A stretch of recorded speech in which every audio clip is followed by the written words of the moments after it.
Hello everyone, and welcome back. It has been a while since I've done any of those expedition Antarctic videos. Here's Weddell Seal, by the way. Frankly, during those 18 months of the expedition, I've managed to film plenty of content. For example, here's Weddell Seal diving.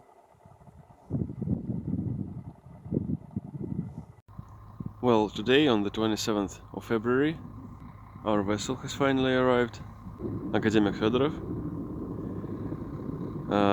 It's now moored in Thalafjord.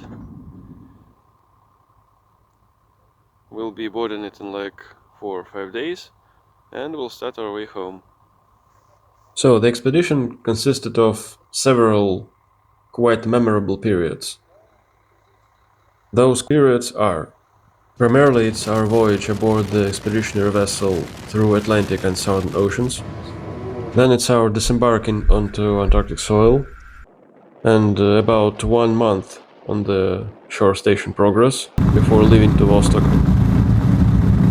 Then it is surely our time at Vostok station, its first half, so from February till June.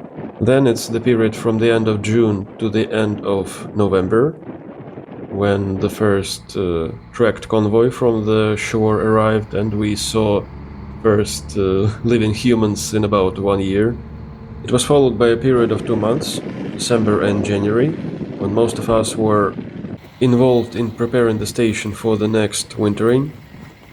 And in addition, I was fortunate enough to talk to the glaciologists, the guys who were working on the drilling of the ice core, and they provided me with tons of interesting information about the glaciology as a science and the point of drilling the ice cores and the atmospheric research and so on and so on.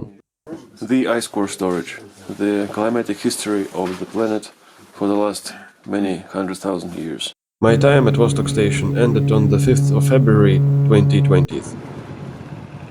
And here starts the next period, which ends at the beginning of March, when I boarded the expeditionary vessel and started my way home. And surely the final period is my way home aboard the expeditionary vessel, aboard which I encountered my first long storm that I ever experienced. And here's that story. After leaving Thalafjord, which is near Progress Station, we headed towards Novolazarevskoye Station to unload some supplies. Oh, that's pancake ice, by the way. Quite an interesting thing.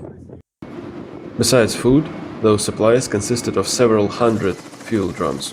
I have already seen some cargo operations in Antarctica performed by this Ka-27 heli. It was in the end of December 2018, near the Belgian station Princess Elizabeth.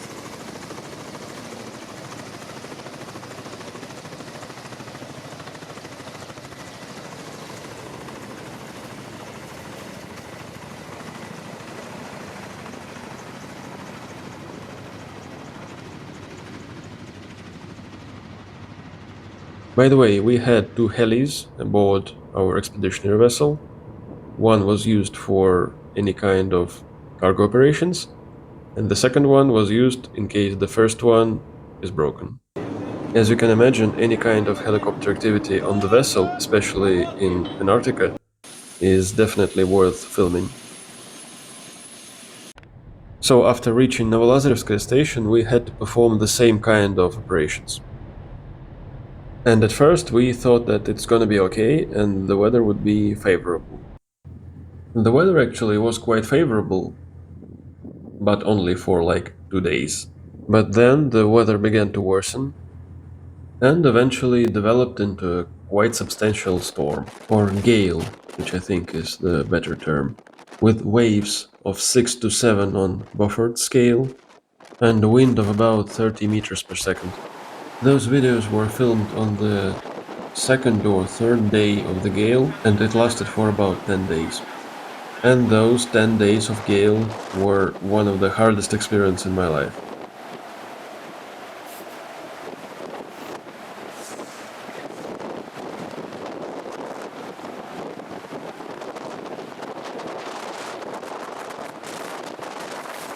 One of the hardest things about that gale was that the vessel had both longitudinal and transverse movements, making circulations at a small speed of about 3 or 4 knots in the bay.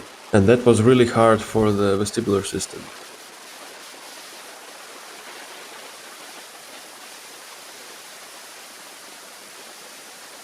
My presumption is that if the vessel would maintain higher speed, the effect of the longitudinal movement on the vestibular system would be somewhat less.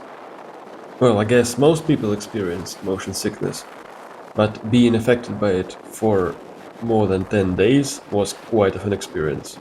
Well, primarily, you cannot normally sleep because the vessel is constantly moving and you're rolling on the bed upwards and downwards and rightwards and leftwards because the movement is both longitudinal and transverse. Primarily, I had nausea, uh, quite bad nausea, but then that symptom became less pronounced. Less, but still, I could not normally eat for those 10 days. On top of that, you are confined within the vessel premises with very limited to none possibilities to get outside. I mean, on the deck or on the helicopter pad. And all of that lasts for more than 10 days. So just imagine more than 10 days of motion sickness, of sleep deprivation, of virtual inability to consume food, and being confined within the vessel due to harsh weather. I think someone could start hating sea afterwards, but for me that was a kind of, let's say, initiation. On my way back home after that 1 year in the heart of Antarctica, at Vostok Station, in the coldest place on Earth, well, that meant something. When the storm ended and I walked on the upper deck after those 10 days, I had a lot of thoughts in my mind, but the dominant thought was that I have made it. And even now, after more than 3 years, I still recall that event as one of the most life-changing.